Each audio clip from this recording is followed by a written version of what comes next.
Hello and welcome to State of Play on Mint Press News. We're talking about a culture of leaks, not links, although, we do like large game cats on this show, but a culture of leaks, how it endangers Israeli society and showcases internal dissent. So again, hello and welcome to State of Play on Mint Press News, an editorial geopolitical news show hosted by myself, Greg Stoker, a former U.S. Army Ranger who once made the unfortunate 18-year-old decision to fight in the equally unfortunately named global war on terror, which is one of the biggest U.S. foreign policy hoaxes of all time. I bring this up because it is currently September 12th.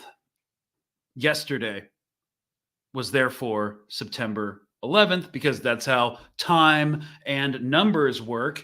And by God, the 9/11 propaganda was intense on the generally right-wing platform of X, formerly Twitter. So we lived through 9/11 and the subsequent 20 years of war, and all we got was this lousy national security and surveillance state.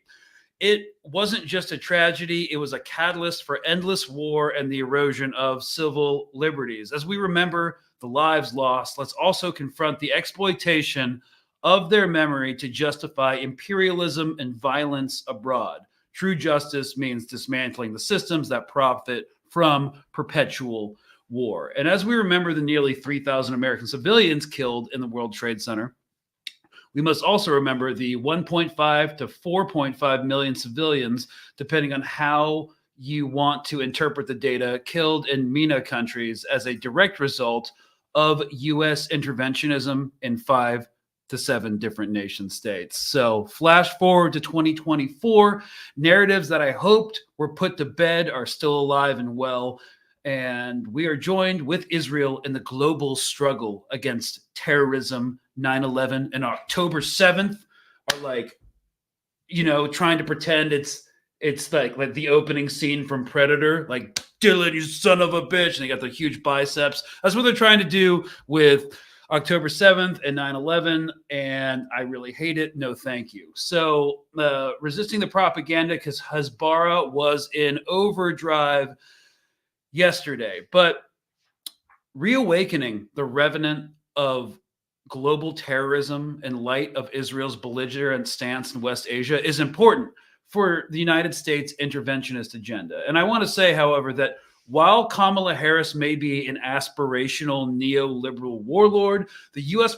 political and military apparatus is not a monolith. The Lindsey Grahams and the Netanyahus of the world will always call for war and escalation. But just like any group of people, there will always be dissent and cross purposes. So tonight on State of Play, we discuss the reality of internal dissent and degrading security within the Israeli establishment through examining their culture of leaks. That's what I'm calling it, meant to influence public opinion and damage political enemies. and also sway people in the West into continuing to support Israel in their wars. We're going to look at the footage leaked from the Sde Teiman torture camp. Someone can correct me in the comments how you pronounce the torture camp thing, and its connections to Western funding. The false torture report attributed to Sinwar and leaked right-wing Hebrew media, and leaked to right-wing Hebrew media and a right-wing German newspaper, and the ongoing drama over the occupation of the Philadelphia corridor as case studies. So as internal dissent mounts, this culture of leaks will become more uncontrollable and self-destructive, especially now that they are looking for a new military operation against Hezbollah, which is crazy. Because, you know, we're almost a year in to this, right? And it's not stopping. So I'm going to, before we get into the episode proper, start bringing back more gallows humor into this. And what I really started when I got prominent on this issue, I was basically just talking a lot of trash about the IDF, the IOF, and I'm just going to bring that back real quick. So while everyone's still filtering into the live, I just had to show this horrendous footage from you. There is profanity in this. Okay. Back to my roots, talking shit. Just checking out the world's most undisciplined military. Let's look at these champions. So you guys know what you should do when you're assaulting a hostile compound? Line up in front of the breach. No cover behind the actual concrete walls, just in front of the door. So if someone has an AK-47, you can get the business. It's like mosey on in there. Hey guys, what's going on? Sense of urgency, check. Violence of action, check. It's almost like they know no one's in there that poses a threat to them. Or maybe they are just this dumb, lazy, and incompetent. I don't know. I'll leave that up for you to decide in the comments. Okay, now I know that these conscripts right here are elite as fuck. You know how I know? Because she is looking through her scope to just scan for targets, literally giving herself tunnel vision, and she can't see shit. I don't even know why she's at the high ready, like ready to engage targets. Also, this is how I know you're elite, because when you have a serial numbered weapon assigned to you and you're terrified of it, terrified of holding it, terrified of pointing it. Seriously, that's how we know you're top tier, and we should definitely be funding you. More of this, please. It's been like a year, and they're still just fucking lost. Just looking completely lost, breathing with their mouths. Like, seriously, where are you on the map, Lieutenant? Should totally invade southern Lebanon. I'm sure it'll work out for everybody. Yeah, so we're almost at the year mark of this, and they still haven't learned. But yeah, they're still acting just as belligerent, and now they're talking about. Yoav Gallant said today that Hamas was destroyed as a formation. I've never heard that military parlance before.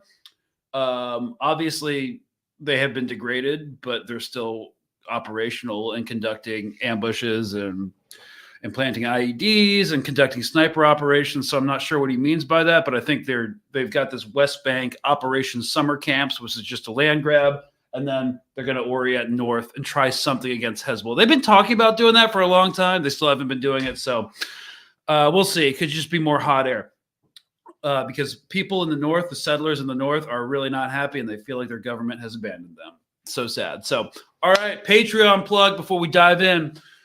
Independent newsroom. We're like demonetized on everything. If you would like to support the channel and the endeavors of Mint Press and non-corporate watchdog journalism, you can hit us up on Patreon, linked in the description. $5 a month goes a long way. And if you're like, nah, I'm not about that life, like the stream and just drop a comment for the algorithm gods. We're just happy you're here, and anything helps. Also subscribe if you'd like. And we're done with that. So I'm going to talk to you a bit about this leaked stuff, this culture of leaks, which is important to take in. It's not like going to take down the government, but it's important to consider when examining the internal politics of Israel, and mostly the Israeli government, epitomized by Benjamin Netanyahu and his far-right ministers. So I just saw someone ask, anyone know why Electronic Intifada didn't air yesterday? Yeah, they got censored. I think they were reporting on, correct me if I'm wrong, it was Something about the UK? Yeah, I don't know.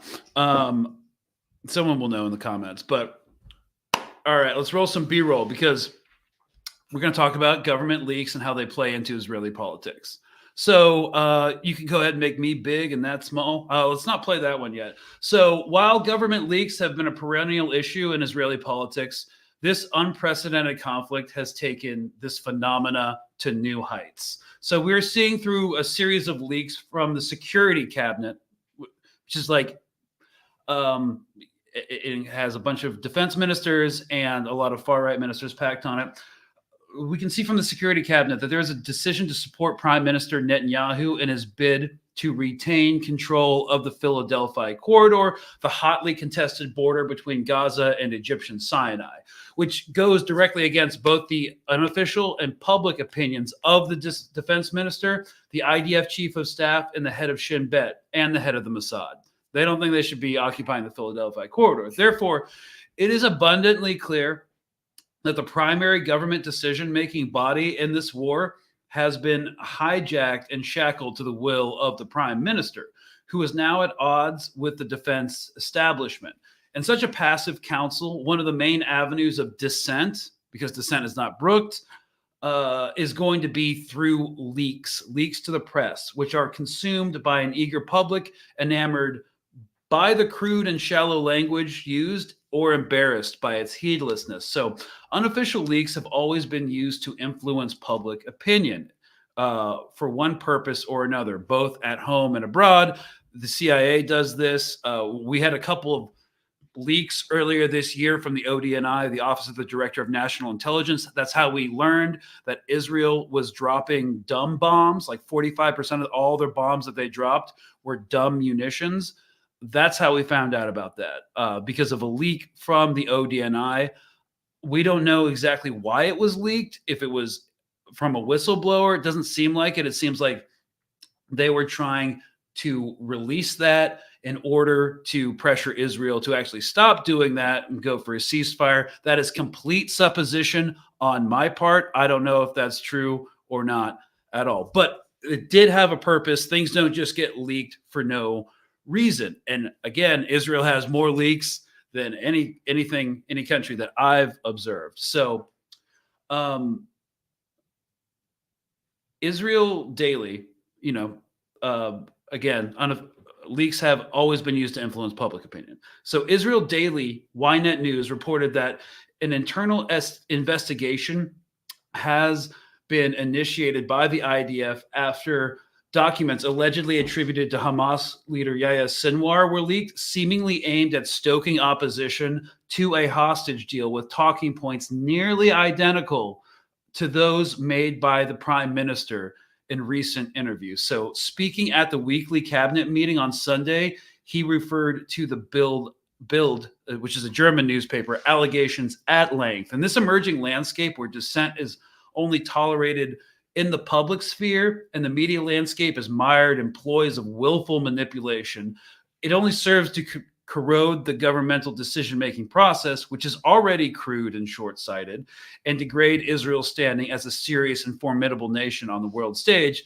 And this has long-term security implications. So this is probably not, I get it, like only like political nerds will really be into this, I think, but we had to talk about it because the amount of leaks coming out are insane. So first of all, let's talk about the Philadelphia corridor.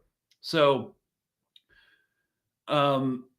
recent revelations from the security cabinet meetings about the Philadelphia corridor have shown not just the indifference of the government of Israel toward the issue of the hostages in Gaza, but also the non-democratic way in which decisions are made and the improper conduct of the security cabinet. So they support Netanyahu's proposal to retain control of the Philadelphia corridor that goes against the opinions of the army and the defense minister.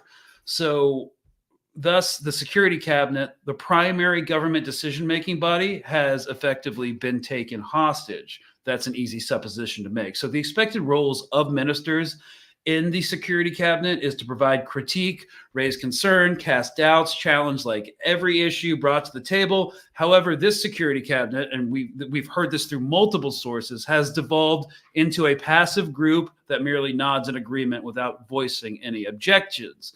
So it is clear that the government and the function of government at the highest level is being held captive by Netanyahu and his right-wing ministers, who give him the power base, and he is the one that enacts their will.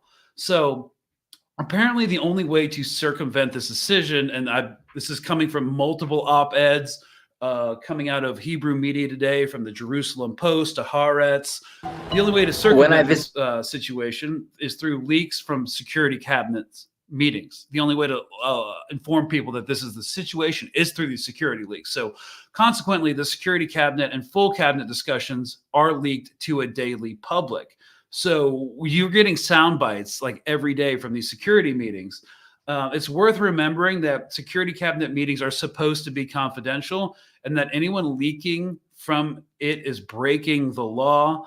That was established in 1968, and their disclosure to the public is forbidden. However, ministers seem happy to abuse the fact that they enjoy legal immunity. So it's against the law, but they're also immune at the same time. And the fact that no minister has ever been convicted for the crime of leaking, as noted, government leaks are not a new phenomenon in Israel. However, what's happening right now, Netanyahu has done it. He created this culture of leaks in order to take down his political enemies, to enforce public opinion. In 2014, many believe that Netanyahu himself or his office was responsible for leaking a sensitive IDF presentation, which entailed significant security risks due to the confidential information it contained. In response, and this was a flex move. So although, in response, the Movement for the Quality of Government in Israel petitioned the High Court of Justice, which required them to justify their decision not to investigate. So he has a history of leaking sensitive military documents, and amongst other things, in order to get the public on board, to get the public to essentially buy into the operation, and so that the military has public pressure to go through with what's happening or what he wants. That's one read of this. So at the outset of the war, Netanyahu attempted to address the issue of leaks, because it's very clear he wants to be the only one that does it, through several measures, right? And these included imposing additional restrictions via the Military Censor Office and drafting a new law by the National Security Council to empower the Shin Bet to administer polygraph tests to those participating in cabinet discussions. It was never really implemented. The measure proved ineffective, and leaking from security cabinet meetings during the war has reached its zenith with the decision to retain control of the Philadelphia corridor. Ironically, ministers were asked, apparently, to sign special confidentiality agreements before this meeting to prevent leaks. So leaks are often, in general, used to support and glorify the leaker's position while discrediting opposing views. In the current context of the war, leaking has become a primary tool for challenging the government's uniform stance. So, Netanyahu has played a significant role in shaping this culture of leaks, and he's now grappling with the consequences of his actions. It's now completely solidified. Hey, my video lagging? I think playing all these videos is messing with my MacBook Air. So the Israeli army has begun investigating where some of these leaks came from. So investigating one of the big things that happened right now. Netanyahu's doing this big push, and I'm trying to explain the dynamics of the ceasefire. He clearly doesn't want a ceasefire. Everybody knows this. That he doesn't want this, but he's using a campaign of misinformation and leaks to influence public opinion, not just because he doesn't want to be seen as the one who's stopping the ceasefire, right? He wants to be seen as the one who is trying to get it done, but it's Hamas's fault. So what happened recently is my computer's taking a freaking, it's lag. Sorry. What happened recently, and we brought up the Philadelphia corridor, was that the Israeli army is currently investigating leaks of documents allegedly attributed to Palestinian group Hamas to foreign media. So Ynet News said an internal investigation was launched by the army after documents allegedly obtained from Gaza were leaked to foreign press, an alleged attempt to influence public opinion on a hostage swap. And what these documents were, it basically was a torture guide on how to pressure the Israeli public by torturing the hostages. We know that that didn't happen. So the outlet said that the leaks of the documents enhance Prime Minister Netanyahu's hardline position on the swap negotiations with Hamas. According to the article, this issue is expected to increase tensions between the security establishment, which is very unfavorable to Netanyahu at the moment, which has already reached a new peak, their disagreement, and following, because they want a deal, he doesn't. So while the army does back the efforts to reach a prisoner swap with Hamas, Netanyahu opposes any halt of the ongoing war in Gaza. So he wants to obtain control of the Philadelphia corridor. The security establishment wants a ceasefire because they're fighting on multiple fronts and they can't sustain it. Anyone with defense experience understands this, but his goal is for a messianic Eretz Israel. So leaking these documents, it wasn't forged documents, to a newspaper called Bild, which is a German publication. It found what Ynet News found out, that the Israeli army examined the alleged documents, which described a whole torture doctrine in order to influence the Israeli public, found it was not written by Hamas chief Yahya Sinwar, but was a proposal from a mid-level Hamas official. Of course, we can't trust anything that comes out of Israel, but if the military, of course, we don't trust them when it comes to like what their strikes were, what their casualties are, but I do find it believable that a mid-level official wrote a doctrine that was not associated with Sinwar at all about, a policy of torturing captives in order to put political pressure on Israel. So,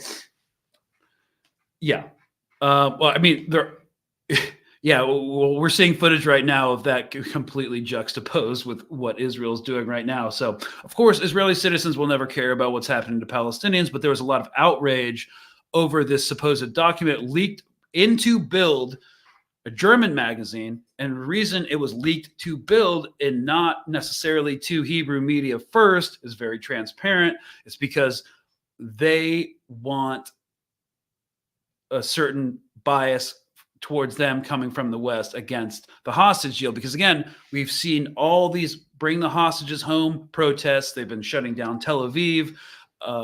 They've been doing property destruction, and he always goes for foreign support when his domestic support is drying up. So that's why we can interpret the leak to Bild being associated with from his office, because the IDF, the military, said they're not sure where this document comes from. So their statement was, an examination of all the databases of seized materials collected since the start of the ground maneuver in Gaza revealed that no one in the military intelligence unit to which this material is directed, and the intelligence community in general, has any idea about it or who is behind it.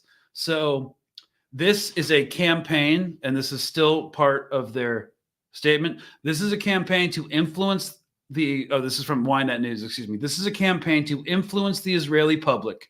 We are not dealing with politics, but a completely wrong move, and we are determined to find the person or party behind it. There's been no comment from Hamas on the alleged leaked documents. So one of the reasons that, he brought this up, and one of the things I mentioned in the monologue, was that It was attributed to the Hamas leader Sinwar. It was seemingly aimed at stoking opposition to a hostage deal with talking points nearly identical to those made by the prime minister in recent interviews. So, yeah. And if we're looking at the current state of play with the manufactured Philadelphia issue and the hostage deal that is not coming to fruition because of it, well, let's look at some mainstream media analysis and talk about it in the context of what the government is choosing to leak and opposing officials are choosing to leak. Well, it's interesting that the proposal is being made and being made public. What we heard from Gal Hirsch, the chief negotiator from the Israeli side in these talks towards that are trying to get to a ceasefire, is that this proposal was made a couple of days ago, 3 days ago now. Yahya Sinwar and his family and anyone who wants to go with him can leave in exchange for the hostages. There are other caveats attached, which is that Hamas has to agree to lay down its arms and cede control of Gaza. The fact that it's being made public is very interesting. It comes at a time when the Netanyahu administration is under enormous pressure, lots of criticism, particularly from families of the hostages, saying that Prime Minister Netanyahu, is the biggest obstacle towards a ceasefire, that he's not doing enough to get their loved ones away from Hamas. So this is him saying, we've made the ultimate deal. We've said you can leave in exchange. And this is not just anybody, and this is not just the leader of Hamas. This is the man identified as the mastermind of October 7th, the terrorist attack. It would be like President Bush announcing a year after 9/11 that Bin Laden. Yeah. See, this was filmed yesterday. He's trying so hard to get a 9/11 reference in there. Hell yeah. Could leave his cave and go back, go home, as long as the Taliban and and Al Qaeda gave up. The announcement, the optics of it are significant, but I'm skeptical about the actual impact. Yeah, because another thing they're putting out there is that Sinwar can leave Gaza. He can leave and escape Gaza if he signs a ceasefire deal. It makes no sense, and there's no way Israel wouldn't hunt him down and kill him. So this is just optics. It's always optics with the ceasefire deal. Your skepticism is perhaps played out in Hirsch's next statement, which is, in parallel, I'm working on plan B, C, and D. Yeah. What does that say to you about the Israelis' assumption of this offer? I think the assumption is that he won't take it. After all, remember, Yahya Sinwar is keenly aware that his immediate predecessor, who was on exile, was assassinated while on exile, and not just anywhere, in Tehran, where he had every expectation of being very, very safe. Israel has demonstrated over and over again that it is capable of reaching out around the world and taking revenge for atrocities against leaders of Hamas. And so Sinwar will be very aware of that. And he has given no indication that he wants to leave, or much less that he's willing to cede control of Gaza, or that he's willing to allow Hamas to lay down its arms. But he has to respond to the offer. Now that the offer has been made, some sort of a response is necessary. And this, of course, is happening independent of what's happening with politics in the U.S. But still, we had a debate where foreign policy was talked about. Yeah.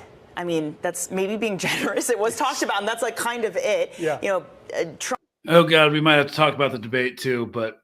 Trump saying that Harris hates Israel. Harris largely repeating what she said in the DNC about the Israeli conflict, telling Trump that, you know, he loves strong men, that Putin would be happy, essentially, would be sitting in Kyiv if Trump were to be president, and Trump saying that Viktor Orban likes me. Did we get anything real out of foreign policy about what 2025 might look like? I didn't see anything that surprised me. It's a shibboleth of American politics that elections are not decided by foreign policy, that domestic issues matter the most. I got the sense yesterday from the few times that foreign policy came up that the candidates were simply ticking the boxes and reiterating themselves. No fresh ideas were put forth on that stage, and perhaps we really shouldn't have expected it. Especially in this context, definitely no fresh ideas were put on the stage about the Israel-Palestine situation. We'll never stop arming Israel. on Harris's side, and Trump's like, if you vote for Kamala, Israel will not exist in 2 years. She's bad for Israel. She hates Israel. Yeah, so within the scope of this episode, nothing substantial. So I'm not sure we really have to talk about the debate. No genocide button clips. Okay, so Kelly brought up in the chat, it's obvious and ridiculous lies that get automatically parroted by the mainstream media are so infuriating. Okay, so here's why we need to talk about leaked documents. Because when we talk about leaked documents and like an intelligence leak, people automatically assume like, oh, it's intelligence. It must be completely verified and factual, as if like it's not, you're not being given intentional information, disinformation, or my new favorite term, malinformation. But what we're doing right now is actually malinformation, trying to debunk disinformation that the state wants you to believe in. But okay, so yes, mainstream media always wants to publish leaked information. It makes the editors feel special, makes it feel proprietary. Also, a lot of this is coming from the government, unofficial sources that have authorization to release this information from somebody. And mainstream media, one of the reasons why, there's a lot of reasons why, but one of the big reasons why they're so compromised is because if they want access to the government, to anonymous sources, to unofficial channels within the government, within the administration, they have to establish a relationship with them and post what they want them to post in order to maintain the level of access that they have and the level of, knowledge, know-how in the know. They need to do that because their competitors, like in CNN and Fox, like they're competing for access too, and who's going to get the juicier story and who's going to get the quotes first. So that is one avenue of how the mainstream media is compromised because they have to maintain these relationships. I learned that when I was like, I don't know, like 12. My mother was a journalist, and that's like one of the main things. You have to play the game. You have to play ball if you want access, because she was a journalist in DC. So it's a personal anecdote. That's just how it works. So that's why the mainstream media is always going to be compromised on these foreign policy issues. And even you've got this Bloomberg guy saying, foreign policy issues, don't really win elections, which is actually true. So one of the reasons in the debate, and this is all I'm going to talk about, that Harris is not really concerned about, people losing votes over Gaza and Palestine is because it is longstanding conventional wisdom that foreign policy does not win or lose elections. And if we look at the past 20 years, since we brought up 9/11, and 9/11 was yesterday, so many people were against the war, but it didn't change anything. Obama didn't lose because of his drone strike program or because like the Syrian civil war happened. Well, that was the second term, because there is longstanding understanding that when it comes down to elections, people will vote their interest. And what is a foreign war? It's not here. It's somewhere else. It's in the Middle East. We use West Asia now, but it's in the Middle East. And that's what happens in the Middle East. That's what those people do. And that's why a lot of support that you've seen before Harris was a candidate, and when people thought Biden was going to run and lose to Trump, have like kind of left the movement, kind of like peeled off, because they realized, oh, okay, I don't really need to worry about foreign policy anymore because like I was resigned under Biden. So I was like going to fight. But now that Harris is a viable candidate, so I do agree with that pundit's assessment that foreign policy does not change elections. People vote domestic issues. Now, that was a big tangent that brought in the mainstream media, one avenue of it being compromised, why leaked documents matter to it, how they interpret it. They want to publish the fancy new sparkly stuff, essentially. So that's why it doesn't get that's why it's going to get a lot of media traction. So we've talked about the terror papers that were supposed to be like they're torturing detainees in Gaza, and it's meant to manipulate the public and compromise Israel. So we have to harden our hearts and make sure that we don't compromise with terrorists. Of course, it was a completely fabricated report, not associated with any sort of Hamas commander. But the media did pick it up, and if you are on Twitter and you saw the right-wing posts, yeah, they bought it hook, line, and sinker, especially Fox News. So they reposted that, and it's been since debunked. But that's one of the things that's one of the reasons why you leak information. It's to solidify public support and manufacture consent. So one of the big things hasn't been talked about, and that was also leaked, but for different reasons, and it was equally damaging to Israel, but that's not why it was leaked, so that it could be damaging to Israel. And that was the U.S. and Canadian funding behind Israeli soldiers accused of rape. So if we have B-roll of the camps, so one of the things that we brought up is like, why was this footage leaked? What was the purpose behind that?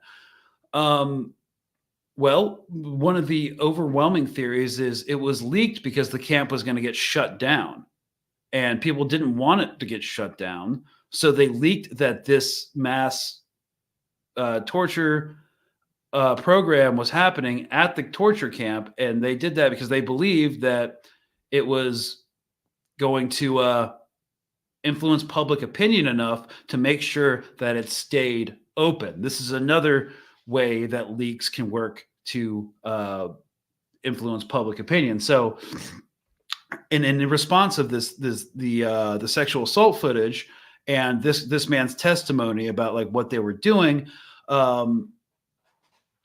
a mob of right-wing, as you recall, extremists stormed the Teiman camp and later broke into the Beit Lit military base, where the detained soldiers who were arrested for this were being held. Among those detained were soldiers from Force 100 unit, which was resurrected at the onset of the war and has been responsible for guarding the detainees at the camp. They stormed the camp. They compromised military security. Nobody was prosecuted at all because like several Israeli lawmakers took part in the riots, including Otzma Yehudit's Jewish Power Heritage Minister Amichai Eliyahu, religious Zionist member of the parliament, and a number of others from the Likud, Benjamin Netanyahu's Likud party. And protests have continued to erupt in support of the soldiers, including most recently outside an Israeli high court hearing on the case on October 7th, 2024, early last month, excuse me. So as these allegations of torture and sexual abuse at the detention facility escalate and the Israeli military police prepare to conclude their investigation, they're going to find they're going to conclude their investigation and find that they've done nothing wrong. And it's not a huge deal for the Israeli people, but it's a bigger deal for people in the West who aren't part of that ideology that's completely obsessed with being able to violate with impunity other people. Because sexual assault, when you boil it down, it's not about gratification or pleasure. It's about power. It's about domination and impunity. So that's really what they're obsessed with. So what we are able to determine because of the leaks, we are able to see like the donors and supporters of these suspects. So this is kind of some blowback from the leak. They were trying to keep the camp open, but because the people released the information with the intent of keeping the camp open, there is blowback because it's a freaking torture camp.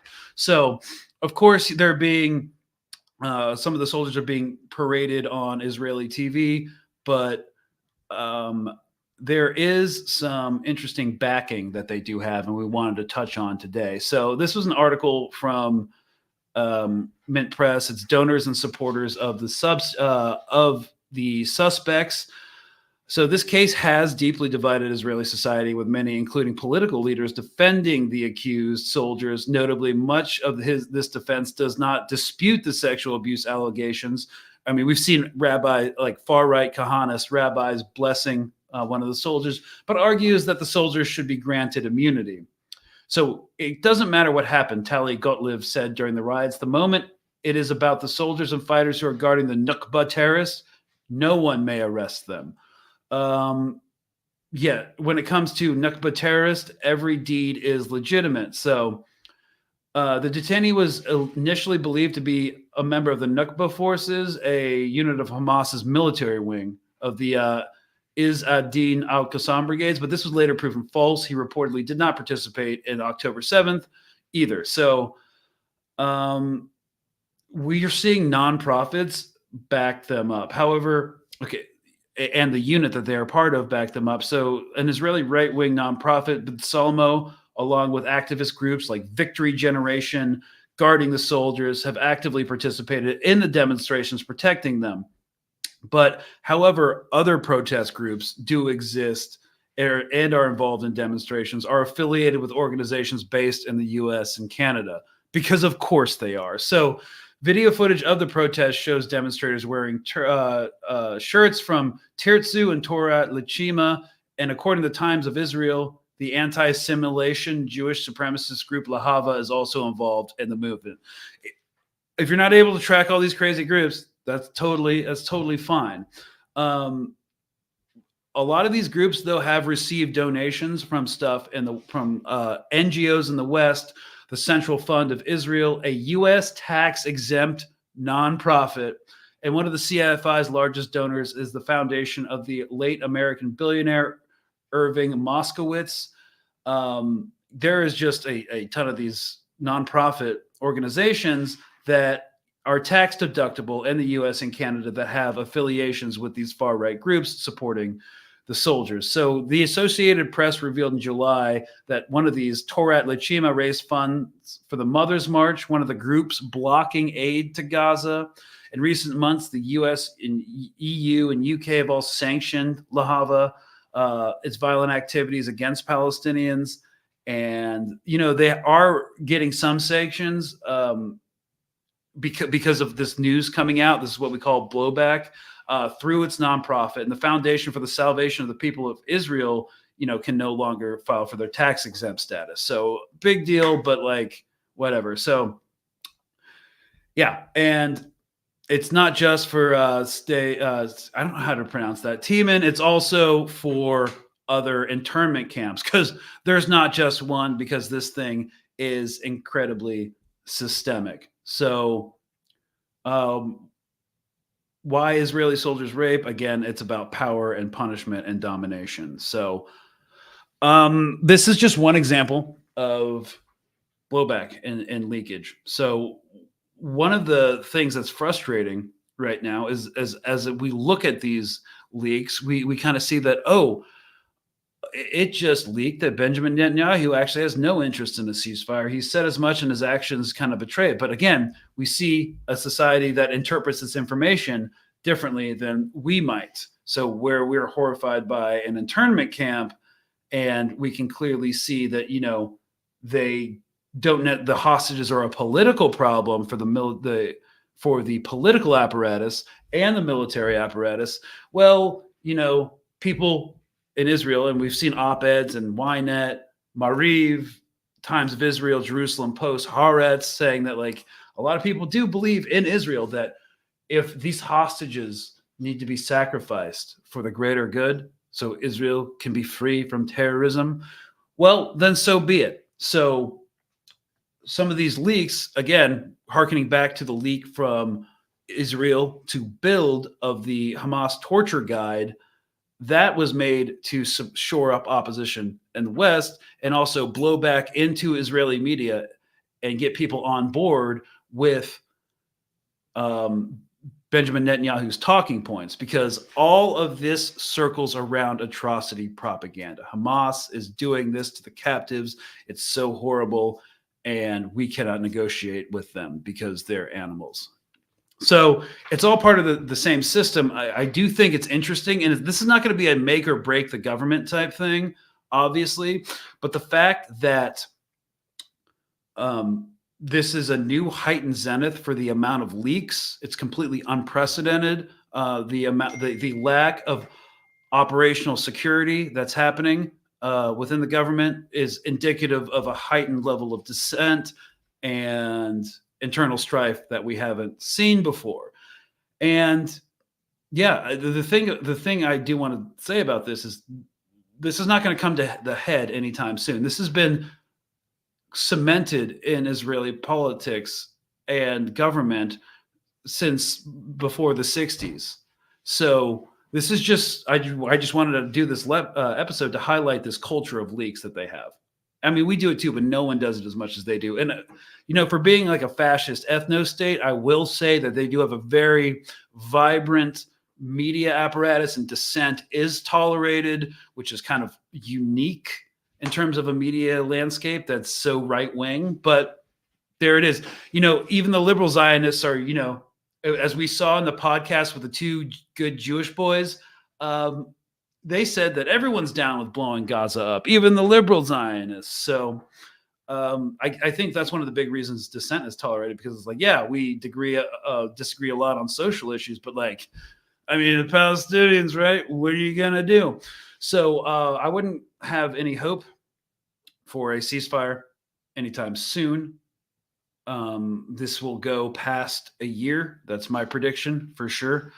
And the leaks that are happening are not meant to force the government in any ways. There's just internal political power struggles happening and dissent happening, but Netanyahu has the reins. And remember, even when it seems like he's on the ropes, he is the Houdini of politics. Like, he can get out of anything. So I'm not sure how this ends, but it's not ending yet.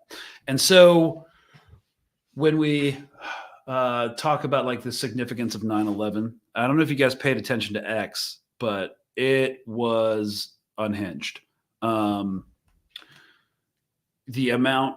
The information push about 9/11 was so transparent. Why every AIPAC senator, like Brian Mast, you know what? Let's just demonstrate this. X.com. So we all know Brian Mast. He's the U.S. congressman from Florida who wore an IDF uniform to Congress as an elected American official, never served in the Israeli Defense Forces. I'm pretty sure someone's going to have to fact check me on that. Maybe Jim can. He was never in the Israeli Defense Forces, but he's wearing a foreign uniform in an official capacity as an American citizen. I think he is a good case study to see what he was posting on 9/11, because every AIPAC senator and congressman, which is a lot of them, were posting 9/11 stuff and connecting it to October 7th. So let me stop screen. Let me share screen. And here we go. Yeah. I ratio this guy in the comments all the time. Like, he says really weird stuff like, one of my brothers and I, filthy from combat, and not being Tim Walz. Ew, who says filthy from combat? Like, we don't need your fanfic, man, your romantic fanfic. So, yeah. On the 23rd anniversary of September 11th attack, it is great to see students from the Pine School join together to place 2,977 flags, one for each of the individuals that perished on this day. I have no issue, of course, with, he took down a lot of comments. Oh, where did they go? Anyways, it's just interesting that all the Hezbollah accounts, all the Israeli accounts on all these information sites, and all the AIPAC people were doing a media push on September 11th to manufacture consent in the American mind to continue this, because the word terrorist is a thought terminating cliche at this point. You hear the word terrorist, it shuts down. And this is in conjunction with the debates and the fact that domestic issues are the ones that decide elections. So you can just be like, oh, they're terrorists. Just remember 9/11 and, let it go. I wouldn't say it's sophisticated in terms of information operations, but the apparatus that supports it is really sophisticated. The leaks happen. They're picked up by news agencies that are complicit and want access. That influences public opinion. And then it's reinforced by Hezbollah and paid and organized trolls that support whatever's being leaked.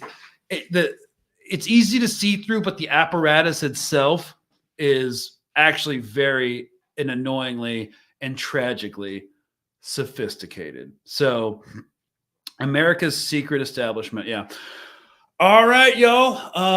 Kind of more of a nerdy episode, but let's see what we got in terms of questions. We got 10 minutes for the live Q&A.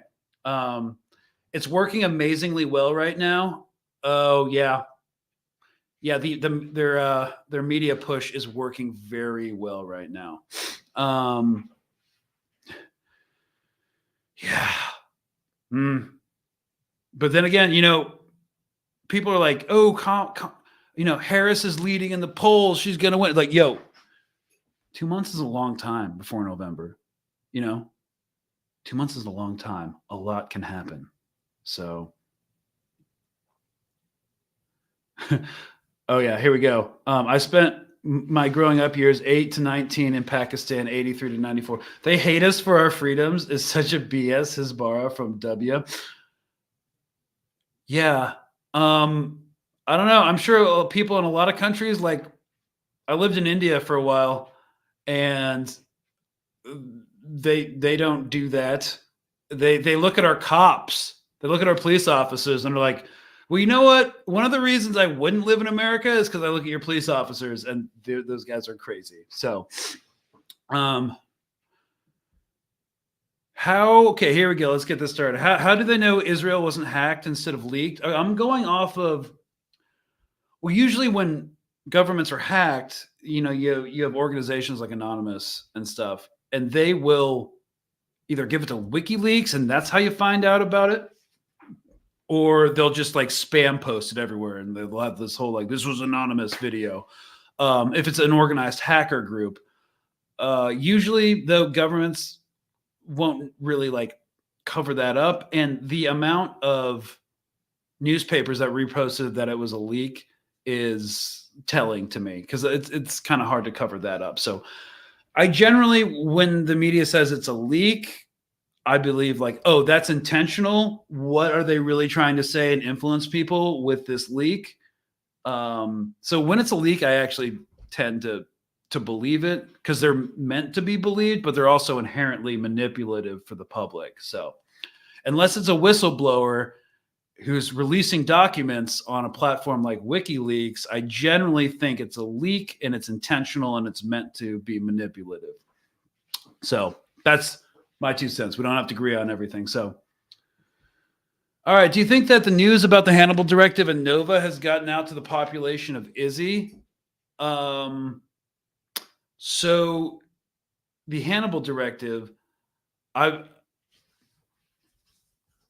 what I've seen by trolling social media and going through like TikTok lives, and I don't think there's been any polls that I've found, because I don't think they would be allowed in Israel to gauge like who thinks that the IDF fired on their own people. The Nova Festival, like 50%, 40%. All I know is a very small sample group of people I've seen on social media, and the overwhelming impression is that they believe that that was a false report put out by Haaretz and that was fake news. I do not believe that the majority of the people are allowing themselves to believe that the Hannibal Directive is still something that's in force and that was enforced on October 7th. So,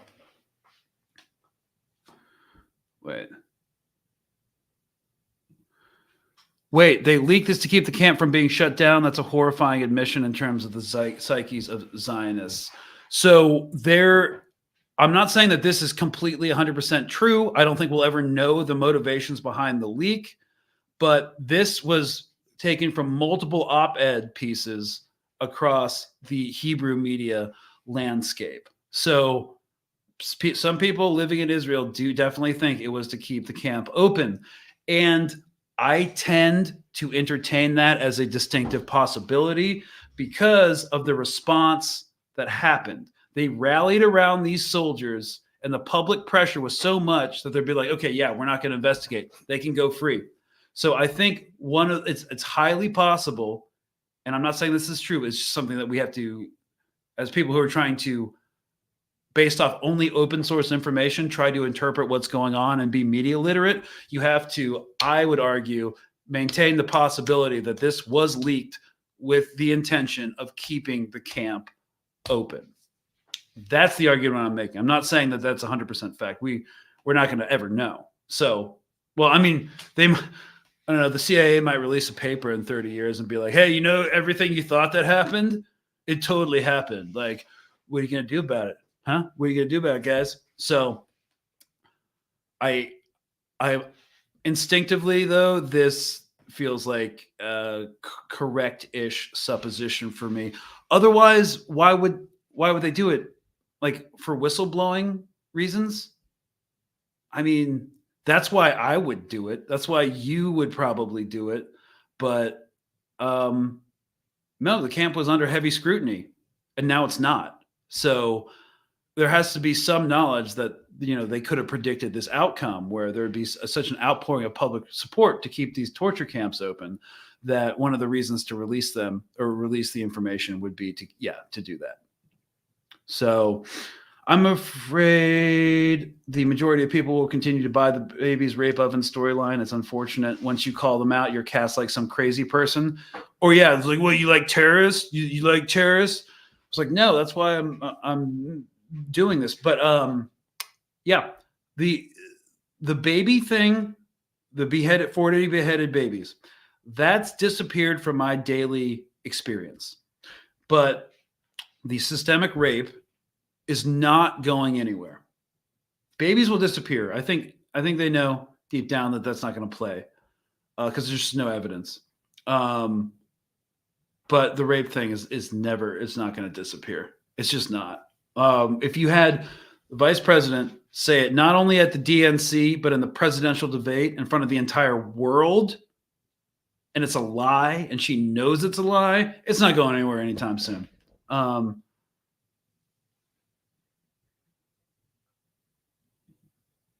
Yeah, maybe they're all fighting in the Knesset. Maybe someone angry is leaking from the inside. No, that's definitely happening. I only talked about 3 different leaks, 3 of the big ones, but there are leaks every day in Hebrew media. And some of it's from dissatisfied cabinet members. Again, this culture of leaks is insane. So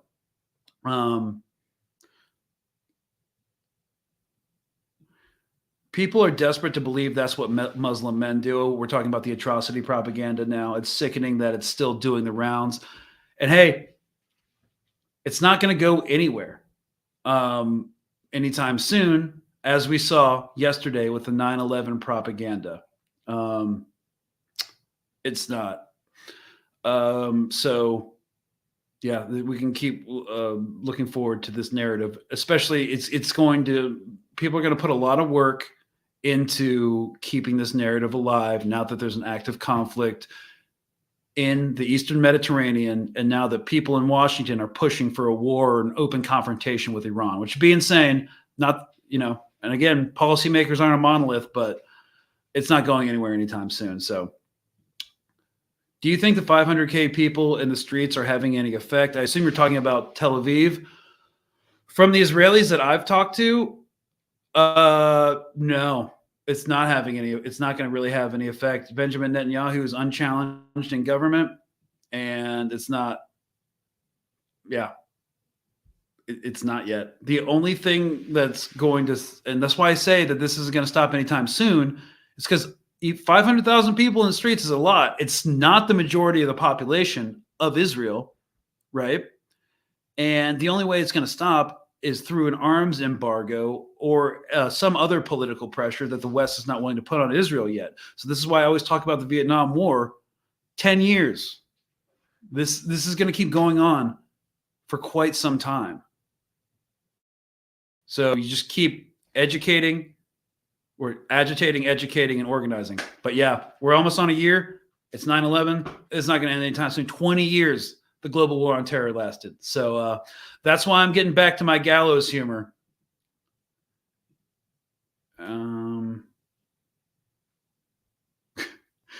Yeah. And I want to leave you on a more cheery note, but that's why I'm going to resurrect my gallows humor. So, well, guys, that's the whole leak thing. Always be suspect of leaks coming out of Israel and what the real purpose is behind them. Now that we're trying to expand our media literacy going into year 2 of hardcore Hasbara. So, yeah, a bit more of a cerebral one, but hope you all enjoyed it, and we'll see you next Monday.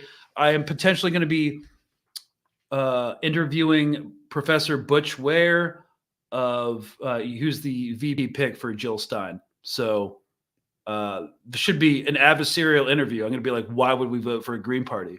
Like, do you want Trump to win? He'd be worse for everybody. So he's going to go through all those talking points, and it should be an interesting interview. So that's what I think Monday. So hope to see you then. My computer's lagging for some reason. So I hope to see you guys next time. Have a great weekend, if that's even possible.